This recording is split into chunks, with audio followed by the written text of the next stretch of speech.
Bloomberg Audio Studios. Podcasts, radio, news.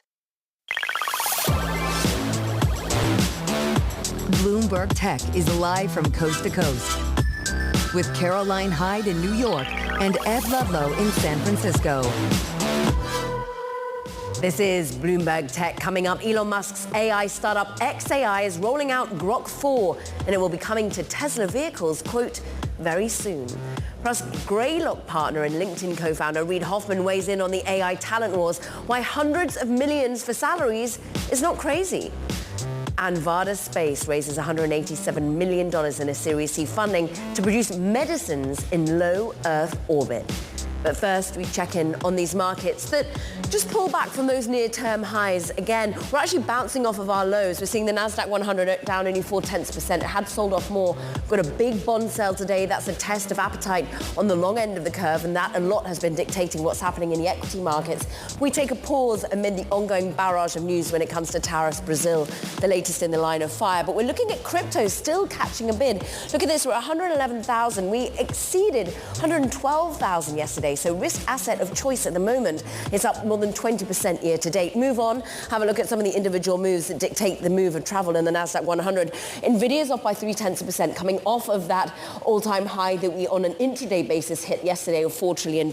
We pulled down, so therefore the Nasdaq 100 probably lower. TSMC though, actually the ADRs are in the red, but more broadly analysts are saying that the latest June numbers on sales, well, they're being hit more by FX woes.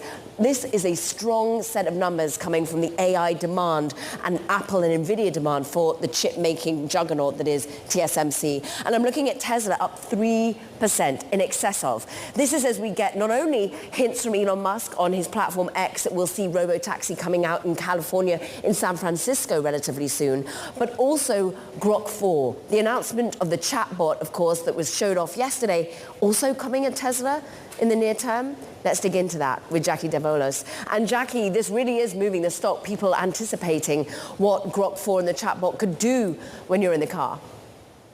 That's exactly right. And because with Grok 4, Musk actually presented these two new models kind of as a breakdown of the release. It had Grok 4 and Grok 4 Heavy, and the latter is really the company's this multi-agent version that offers this advanced performance. Musk said that Grok Heavy could actually deploy multiple agents to work on a problem, and that they can all compare their work almost like a study group. And it said that Grok 4 actually shows frontier level performance on several benchmarks. So this is a really exciting moment for the company, especially when you think about just kind of what a tumultuous week it has been for X and xAI. But as for Tesla drivers, you know, this has been kind of something that's been teased and really anticipated, just given how intense these AI wars are coming. And the more applications we can find for them, companies are really eager to find ways to monetize that. I mean, precisely. Many have seen the intertwining of X and xAI, and then at some point Elon Musk even saying maybe Tesla should invest in xAI more broadly because of the dividends it will pay for the company. Remind us of the tumultuous nature of this week, though, because we have Grok 4's unveiling hot on the heels of some pretty difficult content that it was spewing out across the platform. That's right. And, you know, it was related to some replies to user posts that those replies had anti-Semitic tropes. It was glorifying Adolf Hitler in some others, and xAI, the company, was forced to remove these inappropriate posts. And the company also acknowledged that, you know, they shouldn't have been up there. But Musk himself kind of almost avoided explicitly referring to them, but just said that, quote, we need to make sure that AI is good AI. And he said that on Wednesday night. So, of course, probably referring to some of those posts in advance of this release, because, of course, as he's about to release the latest and greatest model, the top question for users broadly is, how do we know that this isn't just going to spew similar content? And then, of course, Linda Yaccarino stepping down as CEO of X. So there's a lot going on at X and xAI, but, you know, this latest news that Tesla might have this latest model is pretty exciting for people out there. And helps it inch back on some of the losses it's experienced earlier in the week because of that ongoing feud between Elon Musk and President Trump. Jackie Davolos, with all the latest on Grok 4, we so appreciate it. Meanwhile, China's Huawei is trying to export its AI chips to the Middle East and Southeast Asia to establish a foothold in markets dominated by Nvidia, despite ongoing manufacturing challenges for Huawei. It's all according to sources. Our own Ed Ludlow is standing by in Sun Valley, and I want to dig into this with you, Ed, because it's just a small quantity of the chips we understand thus far tentatively going to these places. Yeah, low volumes targeting Saudi Arabia and UAE in the Gulf, and then Malaysia and Thailand in Southeast Asia. But what our reporting tells us and what our sources are informing us of is that Huawei wants to give access to 910B, prior older generation AI accelerator card, so that customers in those regions can experience the technology and then maybe in the long run look more deeply at what Huawei has to offer. Completely right that it's low volumes, in the thousands is what we're reporting, and Huawei is supply constrained. It has a manufacturing cap on what it's able to produce. But of course, this is politically difficult as well. It looks like this is Huawei going out to the market and that there isn't actually that much reciprocal interest. Saudi Arabia, based on our reporting, seems the most likely to look at those prior generation chips. Saudi has a long-standing relationship with Huawei, but has also said that if America turned around and was like, you're not doing business there, then Saudi cooperates. So it's a dynamic situation, but Huawei flexing its muscles a little. And some dynamic conversations you're having over there in Sun Valley. How much has everyone been focused in on China-US relations and indeed the big $4 trillion number hit by Nvidia yesterday? Yeah, I mean, geopolitics and trade are common conversations here. You expect that, right? You have some of the CEOs of the world's largest technology companies here who do a lot of business across borders. Scott Bessent, the Treasury Secretary, made a presentation. There was a moderated Q&A late yesterday morning where he took questions from the audience. Some of those questions related to tariffs and trade. He also kind of gave his kind of longer term view on the global economy. And on Nvidia, $4 trillion, sure, you know, it's kind of like a market moment in history. What's so interesting, and it was part of the conversation that I had with both Reid Hoffman and Steve Pagliuca last night, which I think we'll play a bit of later in the show, is $4 trillion just the beginning? And they would argue, yes, it is, because even though the cost of inference is coming down, it's Nvidia that still has a hold on that market, and there is more room to run because you have frontier models like you just discussed with Jackie Davolos on Grok 4, but there are other vertical models, very specific use case models where we're just getting started in the development process. So I found that really interesting. Ed Ludlow, will be going back to you and some of your conversations at the Allen & Co. event. Thanks so much. Now, look, let's stick with tech, chips, AI, and Nvidia being the winning formula with Ipek Oskudeshker of Swissquote. And it feels as though you probably are going to echo what Steve Pagliuca, what Reid Hoffman, what Ed's just been saying, that we're just at the beginning with this $4 trillion number. I mean, definitely. The numbers are not surprising right now. And when you're looking at the on a valuation basis, Nvidia is not necessarily much more expensive today than it was a year ago. The PE ratio is totally acceptable. It's around 52. But with the upcoming earnings, we think that's going to be pulled back to low 40s. And $4 trillion number, it incorporates not only what Nvidia achieved so far, obviously, yes, but also what it will be achieving. And they're proactively searching clients and expanding their client book to other continents and to other sectors like robotics is very interesting. We actually think that robotics is going to be the next big milestone because giving AI hands, feet and a body is just going to be amazing. We are just at the beginning of this AI revolution. It's just so exciting. And other companies benefit too. We think of TSMC, which is the chip maker of choice for Nvidia. Their numbers, once again, according to the Bloomberg mathematics, is about 39% increase in revenue in the previous quarter just gone, Ipek. How much are we likely to see other chip makers really fueled higher, AMD doing well today on the back of it?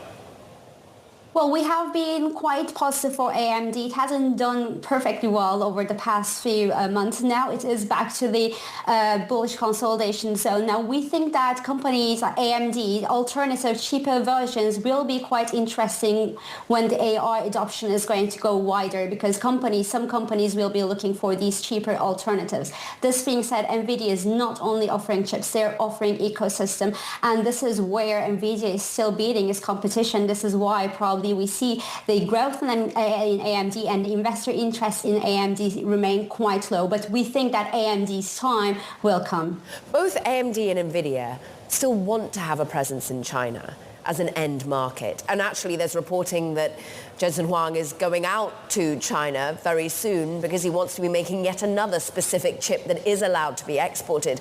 How much is that a headwind for you, or indeed a long-term tailwind, whether or not they will have access to this market? Well, China is a politically and a geopolitically sensitive market. So when Nvidia goes into that market, we know that the risk on that specific segment is higher. But the company's efforts in expanding beyond China and the US markets like Europe, for example, and Middle East, which do have deep pockets and very big potential, actually dilutes the risk of, well, not doing business in China. We think that China is still worth trying. As Jensen Huang says, it's not necessarily a good idea to completely ban chips from China because it will only push them to do better. So I think that China is still an interesting market, but if the risk could be diluted like Nvidia is doing today, then it's going to be only a tailwind rather than a headwind. Just putting it in the context, and your note does this so well for us, Ipek, I love reading them, that basically Nvidia is up 1,000% since ChatGPT came to all of us. So AI, generative AI, was put in yours and my hands. How much are your clients balking at the fact that we have seen this run up? I know you talk about the PEs actually being relatively appetizing. We are at a technically overbought level, though, if you're looking at the RSI. Well, yes, in the short run, we are at overbought market conditions, meaning that Nvidia stocks may have been bought too quickly in a too short period of time. But what investors look with Nvidia is not necessarily the short-term dynamics and short-term indicators. They actually do have this very long-term perspective on what Nvidia will be involved in the next decade. Nvidia is a company that is going to be at the heart of AI and robotics for the next decade. So if the price is overbought today, it is not necessarily a major, significant downside correction potential for the long term. Investors are really looking at what Nvidia will mean in 2, 3, 5, 10 years from now. And when you look at that perspective, the company still has so much to offer. We've talked about Asian companies, TSMC, for example. You're sat in Switzerland. We've got a European tech show recently launched as well. How much are you thinking about the European opportunity here? Are there any names other than ASML that have been coming to light when it comes to AI? Well, we do have a couple of names. We obviously don't have names like you do in the US, like Facebook, Meta, Amazon. So what's going to be interesting in Europe in terms of AI, I think, is going to be more specific models, sector-specific models, business-specific models, so that they can find the data that they need in order to train these models. We do not have these huge AI labs, these huge platforms that could help building these models. So it's going to be a very different play in Europe, and European companies will be going case by case, and they will be building smaller, more specific models in order to benefit from AI benefits. So it's going to be very different landscape of AI when you're looking at Europe rather than what we see in the US today, the worldwide big companies reaching out to everyone. I think it's going to be much more B2B business based. Ipek Oskar-Deshkaya, great to have some time with you of Swissquote. We appreciate it. Now coming up, Prime Day, it enters its third day of deals. Have you bought anything yet? We'll take a look at whether it's managing to entice shoppers. This is Bloomberg Tech.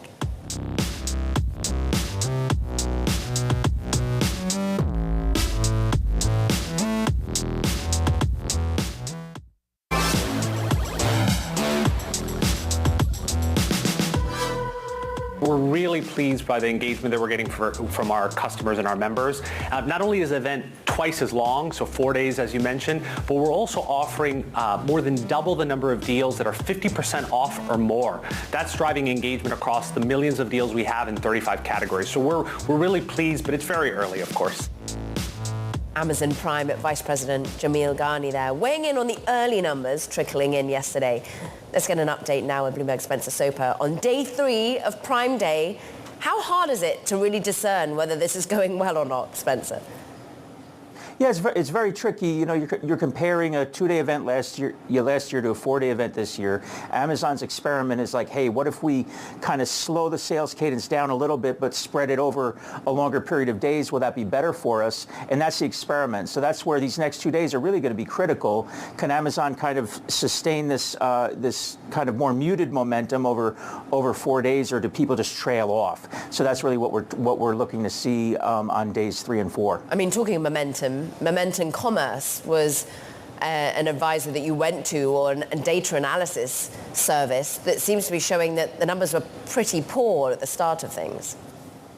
Yeah, and again, let's emphasize that was the first day of what is now a 4-day event, as opposed to the first day last year when it was a 2-day event. So when you prolong an event, you lose that sense of urgency. People aren't necessarily shopping. People aren't necessarily compelled to act immediately. And, you know, when you had the Amazon executive on yesterday, the key word there was engagement. You know, they're pleased with engagement. That means people are kind of poking around, but they're not really buying. So everything kind of tracks. It's just a question of, you know, are people going to keep buying through days 3 and 4? And if they do, momentum said, you know, the 4-day event should yield a lift compared to the 2-day event last year. But that's the big question. We'll see if Amazon's experiment is working today and tomorrow. Big bet. Spencer Soper, you stay on it. Thank you so much. Now coming up, Gecko Robotics says 2025 is the year of the robot. We speak with its CEO live from Sun Valley, Idaho next. This is Bloomberg Tech.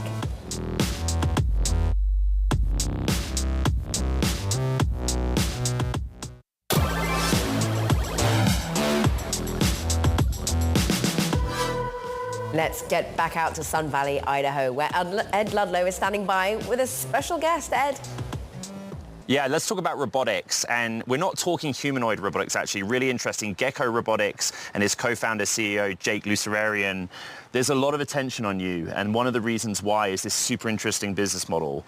The robots basically can assess the structural integrity of various facilities, core energy infrastructure. But actually, a big part of your business is AI and data. You sell them as a package. Give us the basics on Gecko Robotics and we'll go from there. Yeah, thanks, Ed. Well, the company was started out with this mission of diagnosing the health of the built world. And so I started out of a college dorm with that ambition and mission.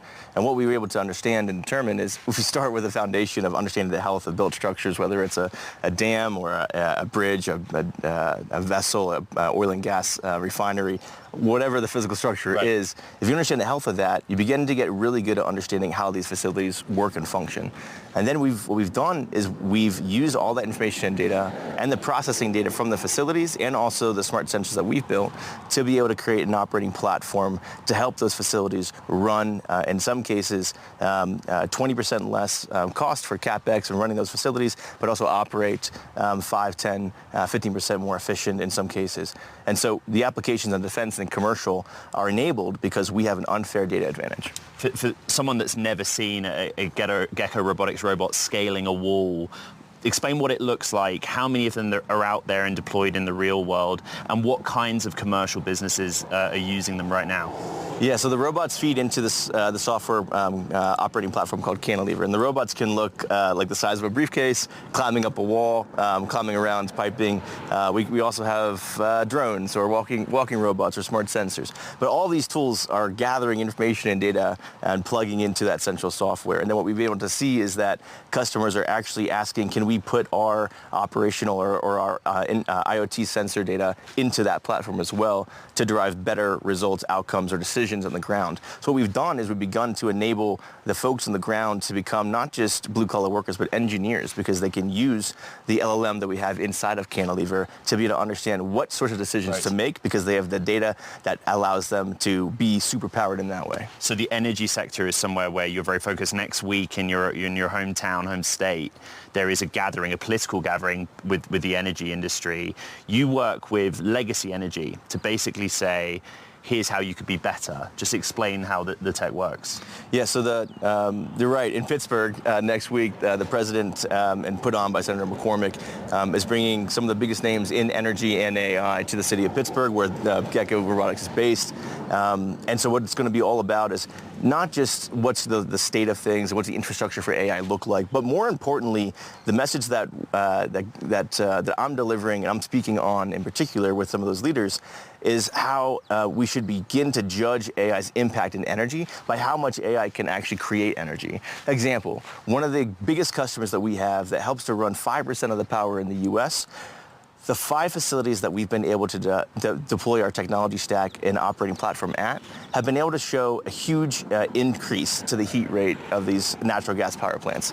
The extrapolated impact is about 10 gigawatts of more power without having to create a single new power plant. This is a huge outcome as it relates to how do you combat this issue of we don't have enough energy to power the U.S. in particular to be the leader in artificial intelligence. Energy is the constraint, and so AI should be able to unlock energy, not always the other way around. And what's so interesting is we're talking about some carbon-based legacy sources of energy. There's a lot of focus on you right now because last month you hit a $1.25 billion valuation. You want to scale. I know that you're kind of very focused on just keep continuing growing. Will we see a follow-on round just to keep that on the hardware side going? Yeah, we really, so the way that customers buy and work with Gecko is they buy the operating platform and all the robots and sensors. They don't just buy the robots. They don't buy any of that. It all feeds into the outcomes that we are able to deliver with the operating platform. And so the biggest oil and gas companies in the world will be unveiling things in the next couple quarters. Same with manufacturing facilities that are making steel or making copper. We go into these old sectors that Silicon Valley has very much forgotten about. And what that means for us is that the scale and the impact of pragmatic artificial intelligence and robotics is hitting this inflection point.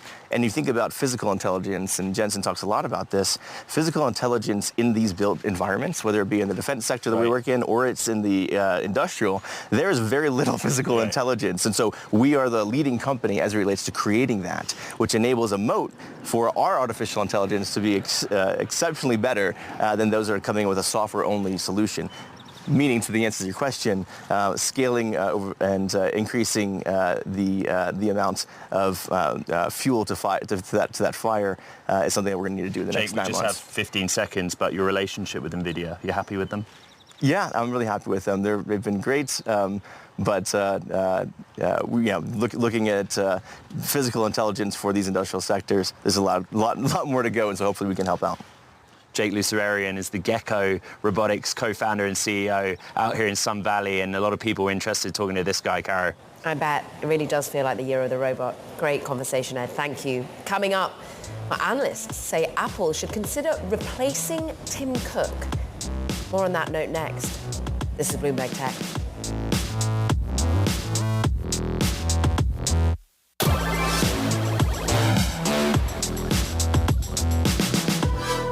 Welcome back to Bloomberg Tech. Let's take a quick check on these markets as we are open for trade, and the Nasdaq 100 has been flitting between gains and losses. Earlier in trade, we went down in the red. We're off of our lows. We're off about 0.25%. But when you've got Nvidia in the red, of course, that pulls us a little bit lower. But more generally, we're waiting on a big bond auction. A lot of the yield movement has been dictating what's happening in the stock market right now. But we are still near all-time highs. Let's move on and think about what is very close to an all-time high. We hit in excess of $112,000 for Bitcoin yesterday. We're up 0.6% on the intraday basis. 111,395 is where we trade. And it really does seem that amid the trade anxiety, there still is a risk asset of choice. Of course, apparently next week is crypto week, according to the House. In terms of Washington, we'll see how those changes in rules and regulations continue to transpire. But let's get back to some of the big tech news here when it comes to AI. Google's Gemini AI gets a new feature. The company says its latest AI update can now produce 8-second videos out of ordinary still pictures if you're a paid user. For more, Bloomberg's Dana Wollman is here to join us. This is really AI Ultra, AI Pro users of Google being able to keep up with what perhaps you're already getting on an OpenAI or with a Runway, for example. Yes, this is a feature that will be available to paid Gemini users, and it is a technology that Google first launched at its I/O developer conference back in May. But this makes it available to a much broader swath of users, allowing it, as you said, to better keep pace with rivals, and it does have many rivals in this space. It does have rivals. It does also have a stop-start feeling to Google, because many would say, look, they were the reason, their underlying research is why we've got generative AI in the first place, with the transformer perspective. But they had this sort of inevitable feeling that they were losing pace with rivals. Then they had the issue about whether or not there was some generative AI image features that changed people's race, or there was a sort of a concern there. This is being replicated again in the video, or no? Yes, so Google had a while ago paused certain generative AI features just for that reason. But here, there are some guardrails in place. That said, we tested it ourselves, and the results were both fascinating and somewhat mixed. For instance, reporter Natalie Lung, who is Asian, she did include a photo of herself, and the AI did change her race in one of the videos without her asking it to. Other goofs, we did ask for a video of someone breakdancing. We did not see any breakdancing, sadly. The AI did follow other instructions we gave faithfully, but not that one. So the results were mixed, and we do expect the technology to improve. And people do seem to really love what's been coming out in terms of image generation coming from Google and Gemini writ large of late. But meanwhile, Apple, everyone still thinks is behind the curve when it comes to AI. It's interesting, we got a note out today with analysts really talking about how maybe it's time to replace Tim Cook even. We were hearing some view that really the AI focus is what needs to win here from a product perspective, rather than having someone in charge who owns the supply chain. But the fierce talent for AI, the war going on, is an amazing scoop that Mark Gurman's been bringing us all week. And now we understand 200 million might have been parted with to nab their head of AI. A pay package worth more than 200 million. And I should say that this package does include not just a base salary and a signing bonus, but stock options. And there are a few things tied to that. One, someone would have to stay with the company for a certain period of time, so they wouldn't get all that money if they left early. And it also is tied to the performance of the stock. So it does assume that the stock would reach certain levels. So if it doesn't, someone wouldn't receive quite that large of a pay package in the end. And that is, of course, all as we see transfer of talent going from Apple to Meta, or everyone to Meta, as Mark Zuckerberg is all in on winning the superintelligence race. Where are we, though, with the feeling around Apple right now as to ultimately whether its business model is really necessary to be the generative AI developer of choice, or whether it ultimately can just be the generative AI product user of choice? We just go to it to use other AI offerings. So just given its overall stock performance and its market cap, I really hesitate to call it struggling. Yes. But I think its struggles in AI specifically have been well documented. I think its efforts to have a new blockbuster hardware hit have been well documented. I think we know that the Vision Pro has not been a great seller, even though reviewers and sort of tech enthusiasts have praised it for being innovative.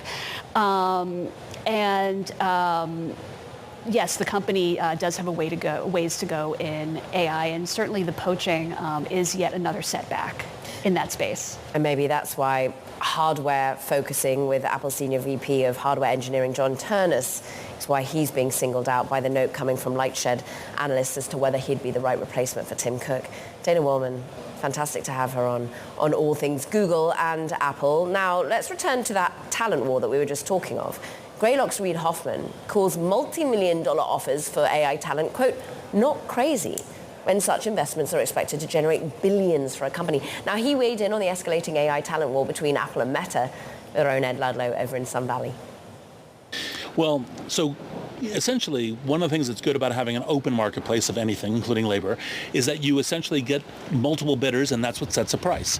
And so the fact that someone goes, I'm willing to spend $100 million in order to get this talent, you think, well, that's crazy. Why would they possibly do that? It's higher than the vast majority of CEOs, etc. Well, if that one, what you're judging is that one talent will potentially create billions of dollars of value for you, whether it's in a social network, whether it's in, a search engine, anything else as a way of doing it. And so if you think that, then that's just a bold bet. What Sam Altman, the CEO of OpenAI, said was that particular figure, which he had accused Meta of offering to some OpenAI staff, what he claimed was it was crazy. But it sounds like it's not crazy, really. Well, I don't think it's crazy when we know that AI is going to transform all businesses and all industry and the entire tech industry. And these are trillion-dollar companies, et cetera, at the high end, and a whole stack all the way through down into billions. Today, for a brief moment, one of them was a $4 trillion company. Exactly. Please continue. Yes, Nvidia. And so so saying, hey, this piece of talent is a risk-adjusted bet that makes a difference in that's just a risk bet. You might say it's a dumb risk bet, but it's not dumb to do if those are the stakes you're playing for. Greylock partner and LinkedIn co-founder Reid Hoffman with Ed Ludlow. Coming up, we speak with the CEO and co-founders of Vada Space, their latest Series C funding. Again, we're live from Sun Valley. Stick with us. This is Bloomberg Tech.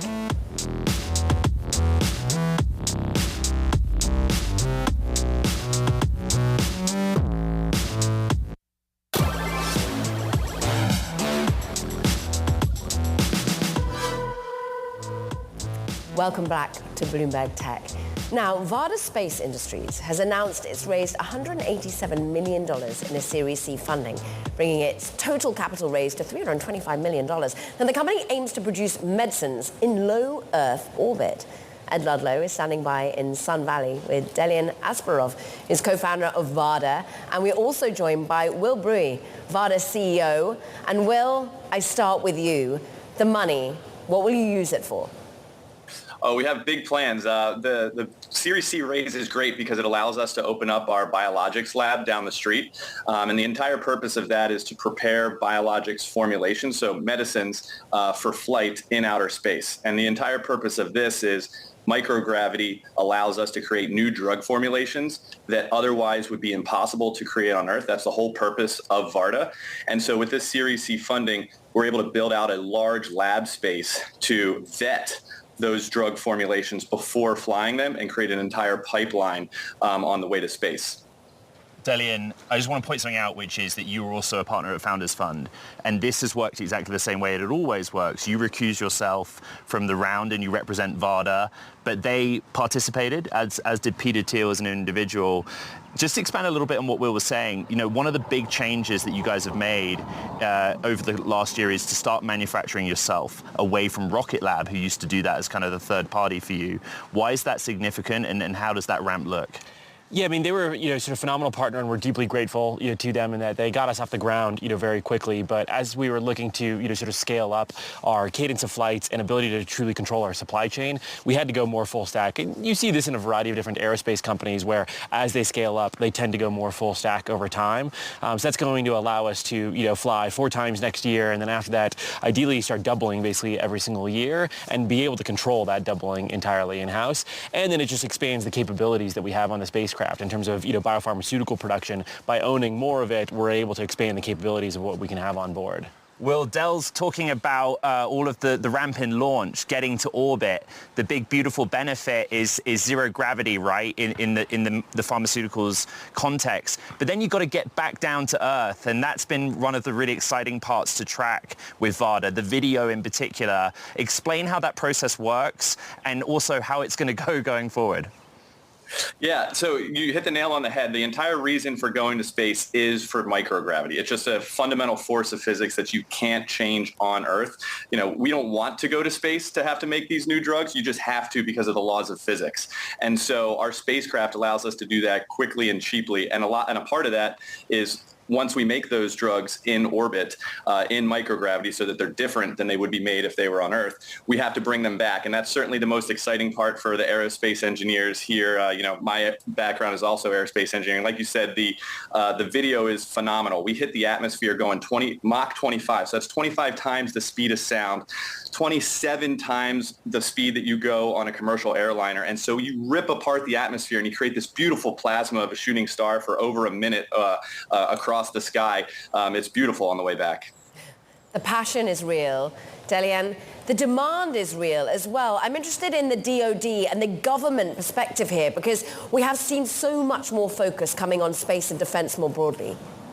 Yeah, the new Secretary of Defense, in the early days of the Trump administration, came out with what his national security priorities were, going to be, and amongst the top three were nuclear weapons modernization, the development of next generation hypersonic capabilities, and shipbuilding. And while Vada doesn't really build ships, we do help the DoD with the other two, and have a variety of different collaborations across groups from the Air Force, Navy, and NASA. What they're primarily interested in is, as Will mentioned, as we come into the atmosphere, we're going Mach 25. It's a regime that typically is very difficult to study on the ground and really understand what the flight dynamics will be like. And so you can think about the value proposition for Vada to the Defense Department as effectively like a hypersonic wind tunnel. They can attach net new materials, wing shapes, sensors onto the vehicle as we're coming in as a way to validate the subsystems performance before they go and take that and integrate that into the ultimate production system. And so by enabling faster testing, more frequent testing, cheaper testing,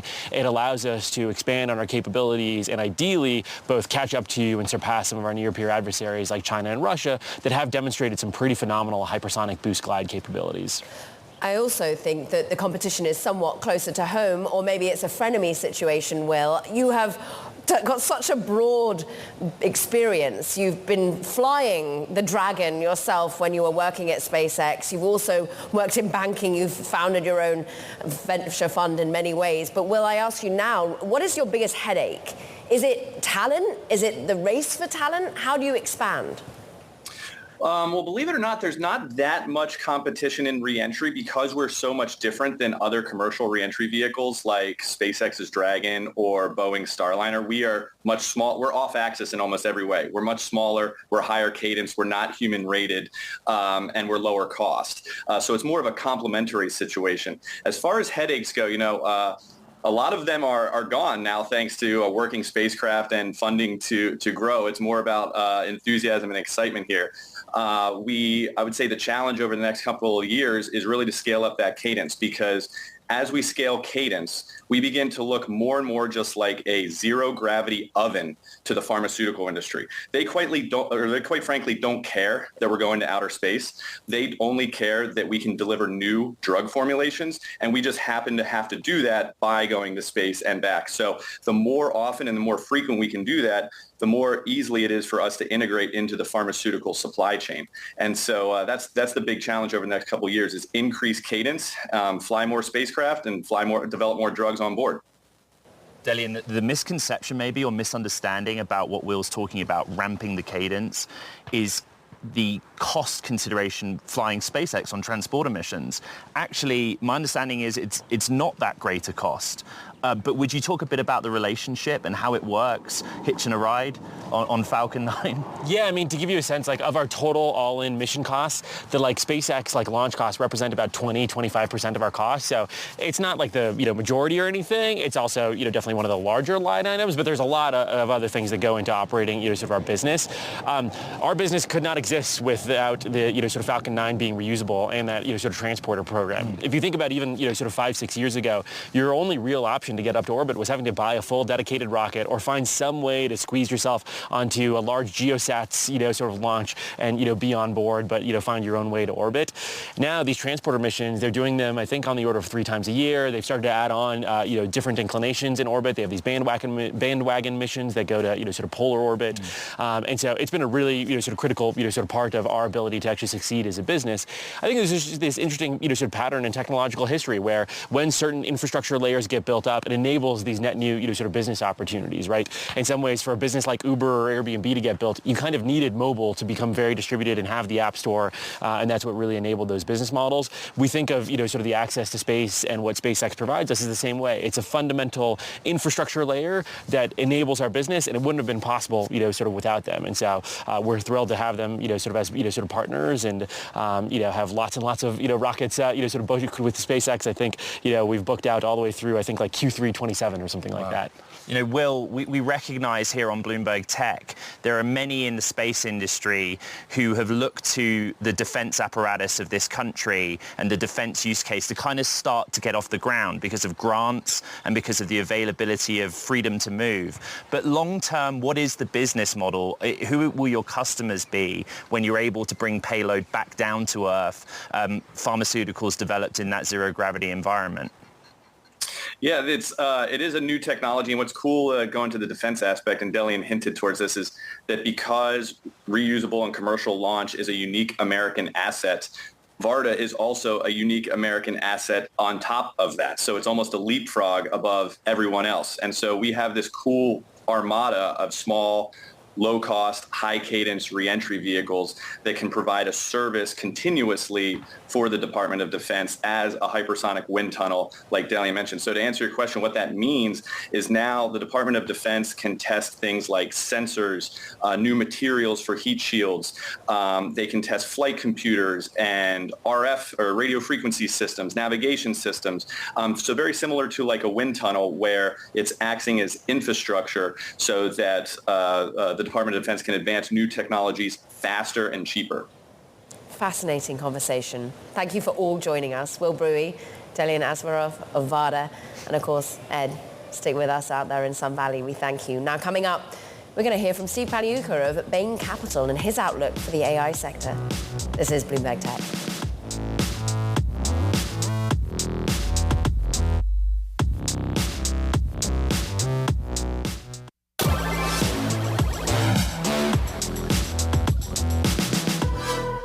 Let's head back to Sun Valley, where the future of AI is one of the hot topics among tech leaders.